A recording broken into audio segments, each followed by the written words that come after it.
एक क्वेश्चन है जो बार बार बिहार इससे भी पूछता है, वो है 4 के पावर 61 प्लस 4 के पावर 62 प्लस 4 के पावर 63 प्लस 4 के पावर 64।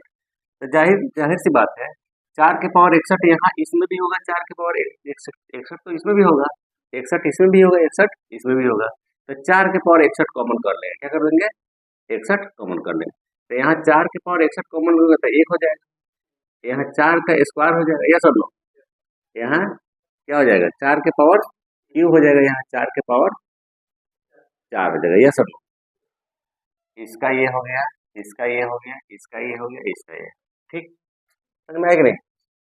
तब रुक जाओ, 4 के पावर यहाँ पे सॉरी यहाँ पे 1 हो जाएगा, 1 हो जाएगा, यहाँ पे 2 हो जाएगा, यहाँ पे 3 हो जाएगा, ओके। तो 4 के पावर यहाँ पे क्या हो जाएगा 61 गुने ब्रैकेट है तो जोड़ेंगे 1 प्लस 4 प्लस 4 चौका 16 प्लस 4 चौका 16 चौका 64।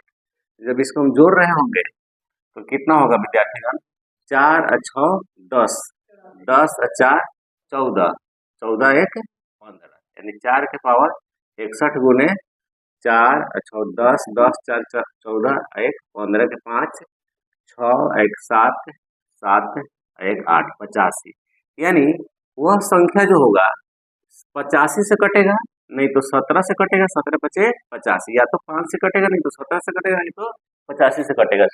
अब ऑप्शन के अनुसार देखेंगे, ऑप्शन क्या क्या है, ऑप्शन देखो 13 10 सुनो 13 है, 10 है, 11 है और 3 है। अब देखिए कहिएगा सर यहाँ पे ना 17 है ना 85 है ना कुछ है, तो कैसे होगा। तो देखो जाहिर सी बात है 4 यहाँ पे है ना, तो अगर 4 एक कॉमन ले लेंगे यहाँ पे, तो यहाँ पे 4 के पावर 60 हो जाएगा। तो इस 4 में हम 5 से गुना करेंगे, चाहे इसमें ऐसे करेंगे, 4 में हम 2 से मैंने 4 में 5 से गुना करेंगे तो 20 हो जाएगा। अब 20 किससे कटेगा 10 से कटेगा कि नहीं, तो आंसर आपका 10 हो जाएगा। ये क्वेश्चन आसानी है लेकिन आपको से नहीं बना तो कोई बात नहीं। कहता है कि कक्षा 2 है, ए और बी बैच है, ठीक है ना। ए में जो है बात को समझिए, ए में कितना छात्र है विद्यार्थी का 44 छात्र है, कितना है 44, और बी में कितना है 56 छात्र है। तो इसका औसत कितना है विद्यार्थी का 43, तो 43 से गुना कर देंगे तो इसका योग निकल जाएगा कि नहीं, बोलिए सर नो। इसमें कितना है बी में कितना आपको है 39 kg, तो देखिए ये औसत है, यहाँ पे भी औसत है, यस और नो। तो औसत में संख्या से गुना कर देते हैं तो योग निकल जाता है। आप जानते हैं कि नहीं योग बराबर क्या होता है, योग बराबर होता है औसत, औसत गुने पदों की संख्या, पदों की संख्या होता है, जाहिर सी बात है। तो योग जब हम इसको गुना कर रहे होंगे तो इधर गुना कर लीजिए, क्या दिक्कत है। 4 3 12, 4 3 12, 1 13 4 14 16 1 17, 2 6 2 8 सॉरी 6 3 9 7 1 8 1, ठीक है ना, 4 14 16 4 14, ठीक है। तो जोड़ेंगे तो कितना हो गया 18 92, या सब 9 प्लस, जब इसको गुना कर रहे होंगे तो इधर कर लो 56 में कितना से 39, 9 6 54 के 4, 9 5 45, 45 से 5 50, 6 3 18, 5 3 15 1 16, तो जोड़ेंगे तो 4 8 6 5 11 और ये 2 हो जाएगा 2184, 2184। तो इस सब का जो हो गया, अब पूछ रहा है कि औसत निकालिए पूरा का, तो पूरा का औसत बराबर क्या होता है विद्यार्थी का, औसत बराबर कुल योग बटा संख्या पदों की संख्या, पदों की संख्या होता है, तो कुल योग यही ना होगा। तो कुल योग जोड़ेंगे 4 2 6 8 9 17 के 7, 1 8 9 10, 2 1 3 1 4, अब बटा कुल योग कितना है 44 को यहाँ पे है 56 को यहाँ पे, तो 100 हो जाएगा, यस और नो। जब इसको हम करेंगे तो 40.76 एवरेज हो जाएगा आंसर। जैसा ये क्वेश्चन है ये भी बहुत इंपॉर्टेंट क्वेश्चन है, देखिएगा आप लोग। यदि ए का भार बी के 3/4 भाग के तथा बी का भार सी के 1/2 भाग के तथा सी का भार डी के 4/5 भाग के बराबर हो तो a ratio, b ratio, c ratio और डी का मान निकालना। इजी है, अलग अलग निकालेंगे, एक साथ निकालिएगा तो गड़बड़ हो जाएगा, अलग निकालेंगे। बी का है ना, तो कहता है ए का भार, ए का भार बी के भार से, तो बी के भार से कंपेयर कर रहा था, बी का अगर 1 होगा तो ए का कितना हो जाएगा 3/4, यस और नो। तो यह 4 इधर आ जाता है, तो यहाँ पे 3:4 हो जाएगा, ए यहाँ पे 3 हो जाएगा, बी कितना हो जाएगा 4, कोई दिक्कत। फिर कहता है कि बी का भार, अब बी और सी का कंपेयर किया, किसका, बी और सी का कंपेयर किया, तो कहता है कि बी का भार सी का, तो कंपेयर किससे कर रहा है, सी से, सी के भार, तो सी के भार से, तो सी के भार का 1/2 है, तो ये 1/2 हो जाएगा, ऐसा नो। तो ये 2 इधर चला जाएगा, तो क्या हो जाएगा 1:2 का हो जाएगा, ऐसा नो। तो एक बात बताओ, जब सी का हो गया और तो फिर कहता है सी और डी का कंपेयर किया, किसका, सी और डी का कंपेयर किया, तो सी और डी का कंपेयर किया तो समझ लो। अब कहता है सी का भार डी के 4/5 भाग के बराबर है, तो डी के ना, तो डी से कंपेयर किया तो 4/5, तो यहाँ पे 4 हो जाएगा, यहाँ पे 5 हो जाएगा, ये सुनो। अब ध्यान दो, अब चूंकि a ratio, b ratio, c ratio, d, ध्यान दो, यहाँ पे इंपॉर्टेंट क्वेश्चन है, ध्यान दो।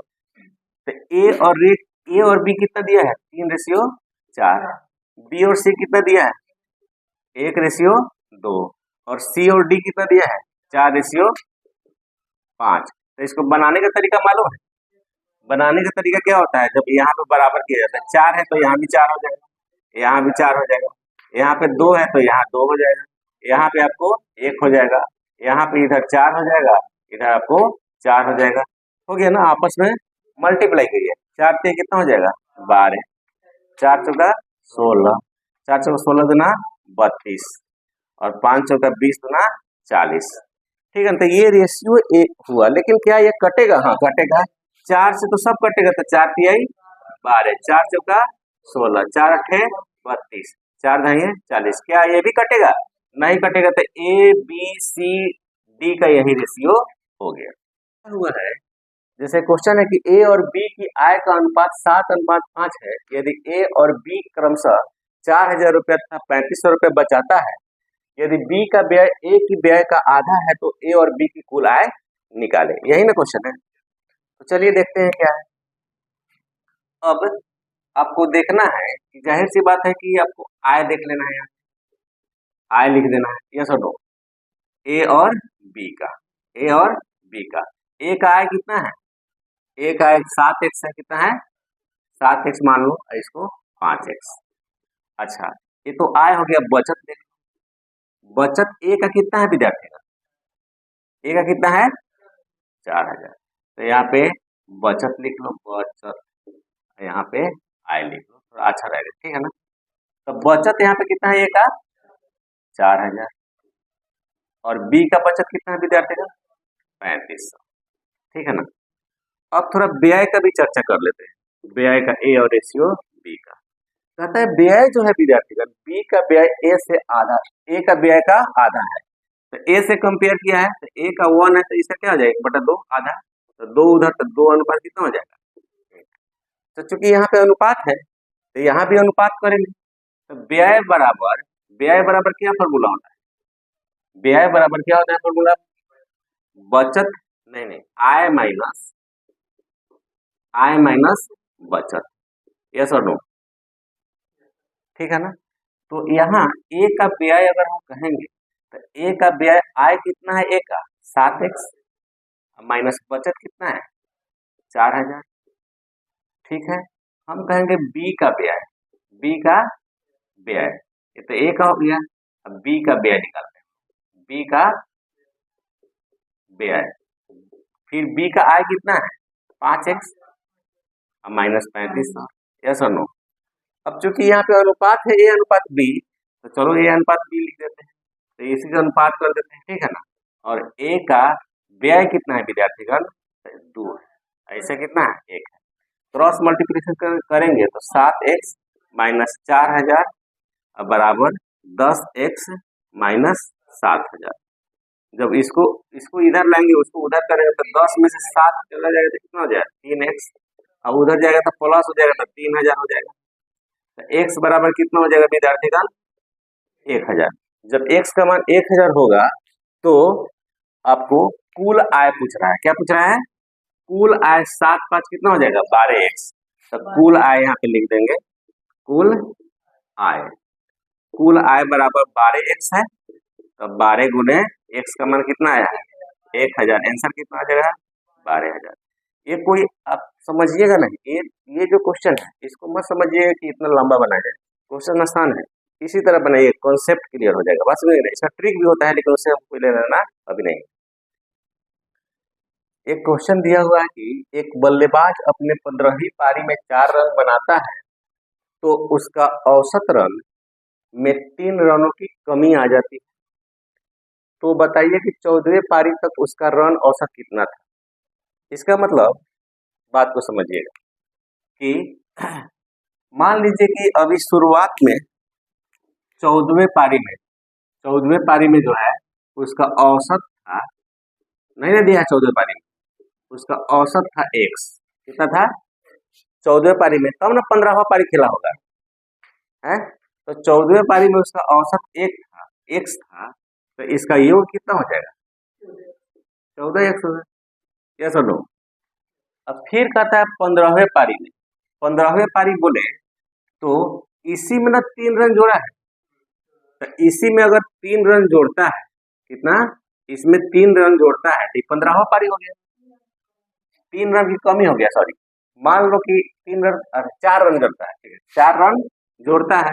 तो जब 4 रन जोड़ेगा तो उसके औसत में कितने कमी हो जा रहा है?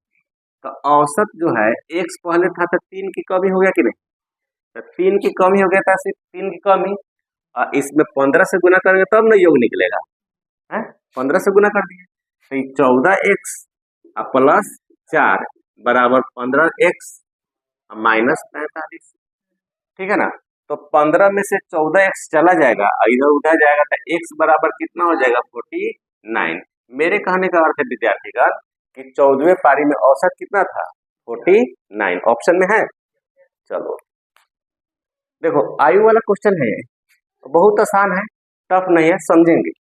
4 वर्ष पहले श्याम की आयु राम की आयु से 3/4 गुनी थी। अब से 4 वर्ष बाद श्याम की आयु राम की आयु की 5/6 गुनी होगी, तो श्याम की वर्तमान आयु निकालें।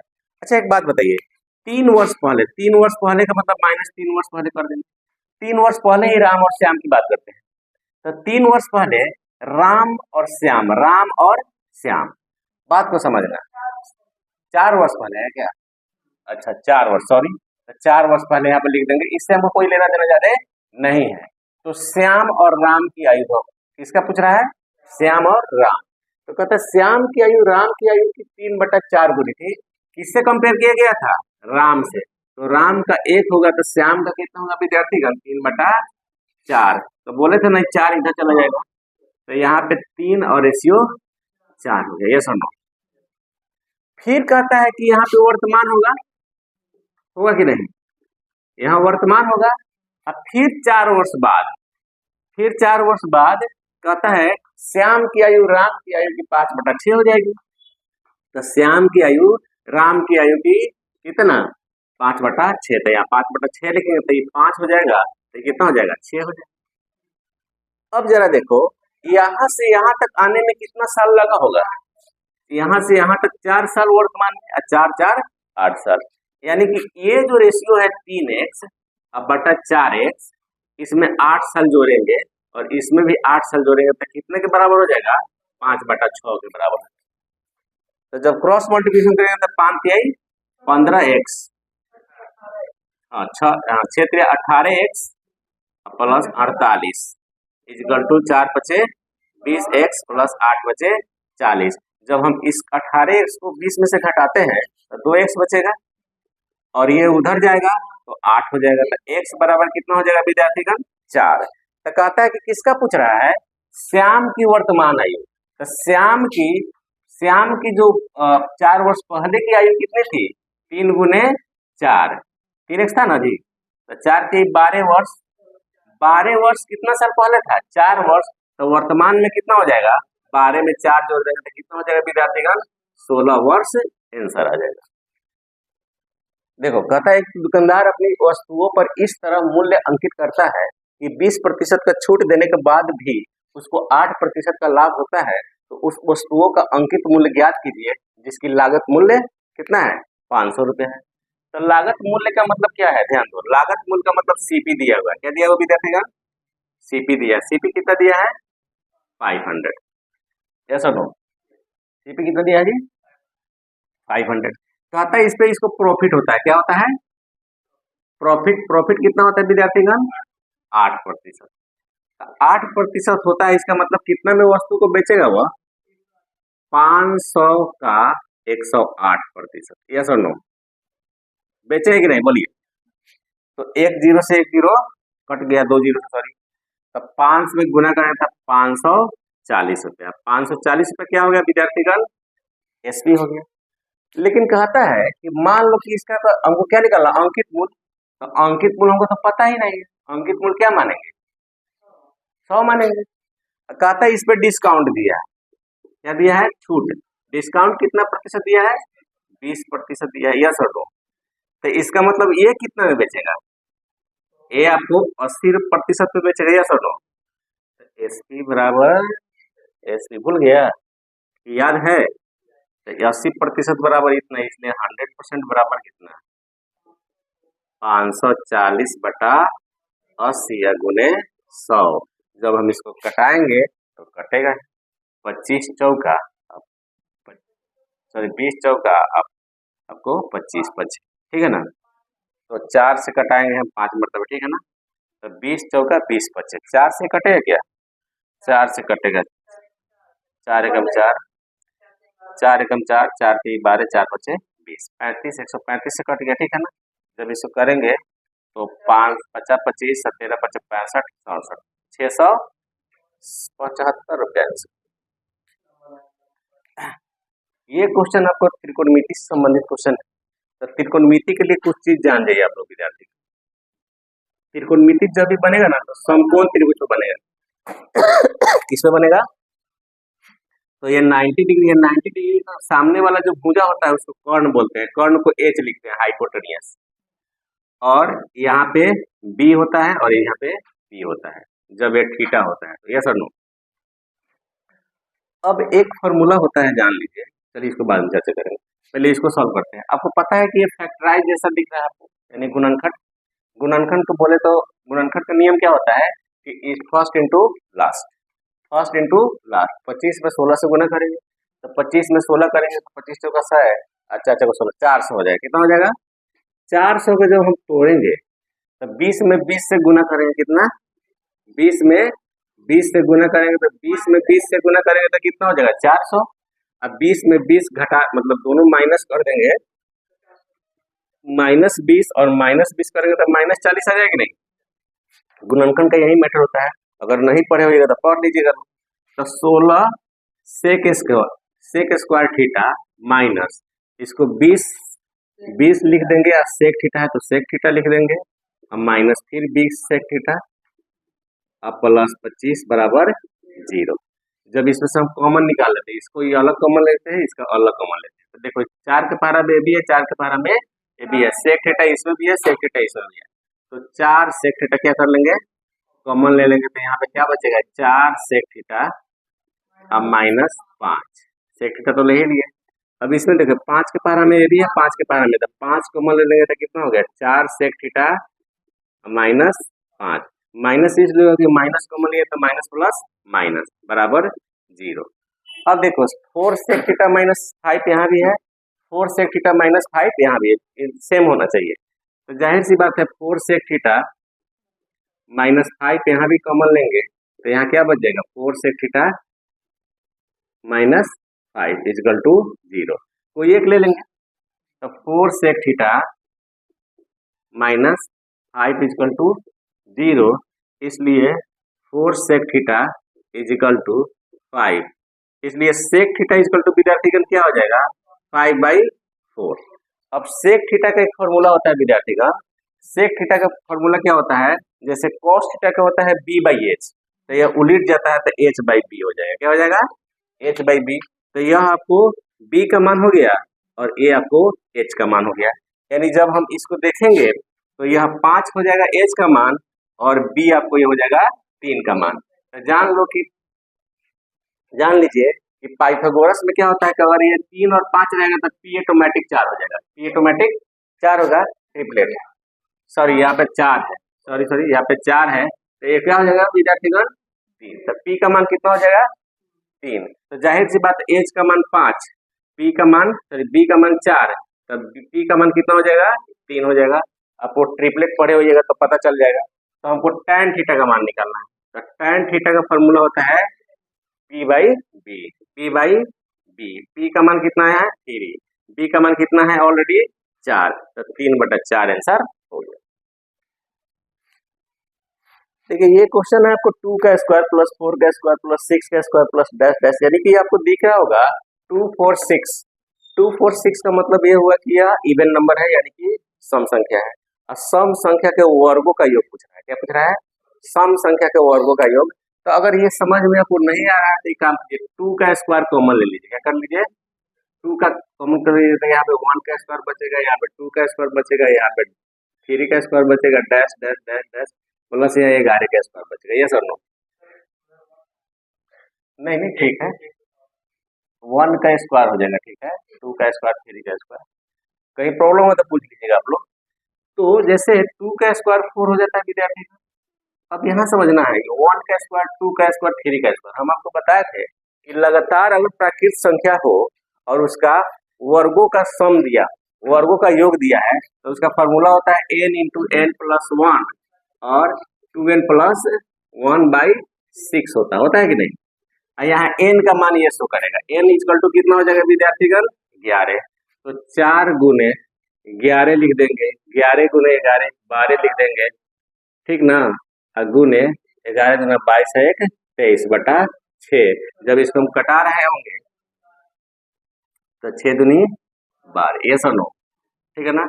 आपको क्या बच जाएगा इधर 4 गुने 11 गुना तो ये क्या हो जाएगा 88 गुने 23, या सुनो 8 3 24, 8 9 16, 16 2 18, 4 8 1, 4 8 4 12, 9 1 10, 1 2, कितना है आपको 2024। क्या ऑप्शन में है? चलिए हो गया। ये क्वेश्चन है, आपको देखने में आसान नहीं है लेकिन आसानी से हम लोग बनाएंगे। देख लीजिएगा कॉन्सेप्ट। किसी कार्यालय में कुल कर्मचारियों का 5/8 भाग पुरुष कर्मचारी है तथा पुरुष कर्मचारियों का 2/3 भाग स्नातक है तथा महिला कर्मचारियों का 4/5 भाग स्नातक है। तो बताया कि कार्यालय में कुल कर्मचारियों का कितना भाग स्नातक नहीं, ठीक है ना। तो चलिए, जब भी हम बताते हैं कुल कितना कर्मचारी का पुरुष है, यानी कुल कर्मचारी देखो 8/5 दिया है, बात को समझिएगा। 8/5 का मतलब ये कुल कर्मचारी हो गया। क्या हो गया? कुल हो गया। नीचे वाला क्या होता है? कुल होता है। ये पुरुष है, क्या है? पुरुष है, यानी मेल और फीमेल, समझना है। मेल जाहिर सी बात है जब 5 हो जाएगा, मेल जब कुल में से 8 में से 5 मेल हो जाएगा तो फीमेल कितना हो जाएगा? 3 हो जाएगा। यस और नो? ये दिमाग में सेट रखिए, बहुत इंपॉर्टेंट चीज बता रहे हैं। अब चूंकि सबका 4/5 4/5 1/5 इस तरह से दिया हुआ है, तो एक काम करेंगे, इसको ना हम 1000 मान लेंगे या 100 मान लेंगे। मान लो कि 100 मान लेते हैं, तो 2 0 यहाँ बैठा लेंगे। इसका मतलब कुल मेल जो है 500 था, तो फीमेल कितना हो गया 800, तो कुल कितना 300, तो कुल कितना हो जाएगा 800। अब इसमें 2 चीज है। क्या चीज है? 2 चीज है। और क्या क्या? एक स्नातक है, कुछ इसमें स्नातक है, कुछ स्नातक नहीं है। तो कहता है कि पुरुष जो है यानी मेल जो है कर्मचारी का 2/3 भाग स्नातक है। तो 2/3 भाग देखो, जब 2/3 भाग स्नातक है तो 1/3 भाग स्नातक नहीं है। तो स्नातक नहीं से नाम को संबंधित है, खाली इसे से। तो स्नातक नहीं है, स्नातक नहीं है, काट दिए। तो कितना भाग? 1/3 भाग। तो जब हम इसका गुना 1/3 भाग करेंगे तो कितना हो जाएगा 500/3। 500/3 स्नातक नहीं है। कितना स्नातक है अब उसे कोई लेना देना नहीं है। महिला में भी स्नातक नहीं है, स्नातक नहीं है अब कितना नहीं है, कितना है पहले देखो, 4/5 भाग, यानी 4/5 में, यानी 5 में 4 है तो 1 नहीं है, 1 नहीं तो 1/5 नहीं है। तो जब हम इसका 1/5 करेंगे तो ये 5 से कट जाएगा, 6 मरतबे यानी 60, यानी 60 जो है आपको स्नातक नहीं है। तो पूछता है कि कितना भाग स्नातक नहीं है, तो पहले देख लो, सबको प्लस करो, 500 ये पुरुष हो जाएगा, प्लस 60, ये जब जोड़ेंगे तो 680 हो जाएगा, ये बटा 3, ये कुल जो हो गया आपको कि स्नातक नहीं है, लेकिन कंपेयर किससे करा, 800 से, यस और नो। तो क्या करेंगे यहाँ पे ध्यान दीजिएगा, तो 680 बटा 3, नीचे 800 लिख देंगे कि नहीं है, ठीक है ना। तो जब लिख देंगे तो इसको कटा दीजिए, कटेगा कि नहीं, ये कट जाएगा कितना, 17 चौका 20 चौका, तो 17/60 आंसर हो जाएगा। एक क्वेश्चन है, इस तरह क्वेश्चन है, तो इसमें क्या करना है विद्यार्थी का, जो पूर्णांक है ना उसको अलग से जोड़ देना, ये वाला पूर्णांक है, ये वाला पूर्णांक है, ये वाला, यानी इसको अलग से जोड़ दीजिए। क्या पूर्णांक है विद्यार्थी का, आपको 1 1 1 1, फिर आपको 1 1 1, फिर 1 1, फिर 1, जब इसको जोड़ेंगे तो 4 3 2 1, 12 से 34 हो जाएगा। उसके बाद जो फ्रैक्शन है यानी भिन्न वैल्यू है, तो आधा यहाँ है, आधा यहाँ है, आधा यहाँ है, आधा यहाँ है, तो ई आधा मिलके 1 हो गया, और ई आधा मिलके 1 हो गया, तो 1 और 1 कितना हो जाएगा, 2, इसमें 2 जोड़ देंगे तो कितना हो जाएगा, 1236 आंसर। इस तरह क्वेश्चन बहुत आसान होता है। देखिएगा, अगर यहाँ पे कितना रूट है, 1 2 3 4 5 को रूट है, तो 2 को 2 लिख देंगे, समझे कि नहीं। यहाँ क्या करेंगे, 2 के पावर 5 कर देंगे, 2 के पावर 5 कितना होता है, 32, कितना होता है 32, तो यहाँ बाटा लिख के नीचे 32 लिख देंगे, और ऊपर 32 में से 1 हटा देंगे, 31 आंसर। ये क्वेश्चन बड़ी इंपॉर्टेंट है, खूब पूछता है एसएससी में स्पेशली। तो देखिए कैसे बनाएंगे, देखो सबसे पहले 32 में इसे डिवाइड करेंगे, 32 में डिवाइड, माइनस का कॉन्सेप्ट आप लोग नहीं जानते हैं सर, माइनस का कॉन्सेप्ट जानना पड़ेगा आपको। जैसे 127 में हम 32 से करेंगे ना, तो 32 चौका कितना हो जाएगा, 128, कितना हो जाएगा, 100, अगर 27 है ना तो 128 भी लिख सकते हैं, तो यहाँ पे -1 रिमाइंडर बचा कि नहीं है, तो माइनस वाला कॉन्सेप्ट डालिएगा। तो यानी इसमें हम डिवाइड करेंगे तो कितना रिमाइंडर बचेगा, -1, अब पावर जो है उसको लिख देंगे, कोई दिक्कत। अब प्लस है, फिर 97 को 32 से भाग करो, 32 से भाग करोगे तो 32 या 96, 1 आया, तो इसका शेष कितना बचा, 1 के पावर 97 कर दो, क्या दिक्कत है, बटा नीचे 32 है तो 32 लिखो, यस और नो। अब देखो माइनस के पावर अगर ऑड नंबर होगा, यानी कि विषम संख्या होगा, तो माइनस आंसर होगा, -1 होगा। अब प्लस, अगर इसका पावर कुछ भी हो प्लस का, तो 1 आंसर होगा, बटा 32। एक बात बताओ, 1 में से 1 गया तो कितना हो गया, 0, 0 बटा 32, यानी रिमाइंडर कितना बचा, 0 आंसर। ये क्वेश्चन भी बहुत आसान है, देखेंगे कैसे बनेगा। सबसे पहले एक बात बताओ, पहले औसत कितना था, एवरेज कितना था विद्यार्थीगण, 89, यस और नो। अब जो है कहता है कि 82 के जगह गलती से कितना लिख दिया गया था, 28, यानी कम ही लिख दिया गया था, तो कितना कम लिख दिया गया था, घटाएंगे तो 4 और 7 5, 54 एक्स्ट्रा लिख दिया गया था, मतलब सॉरी 54 कम लिख दिया गया था, तो 54 ज्यादा ना लिखना चाहिए था इसको। तो 54 में कई गो संख्या है, 10 गो, तो एगो के निकालेंगे तो 10 से भाग करेंगे तो 5.4 औसत जो है एक्स्ट्रा होना चाहिए, तो इसी को इसमें जोड़ देंगे, 5.4 जब जोड़ेंगे तो 4 9 5 4 94, 94.4 है सर।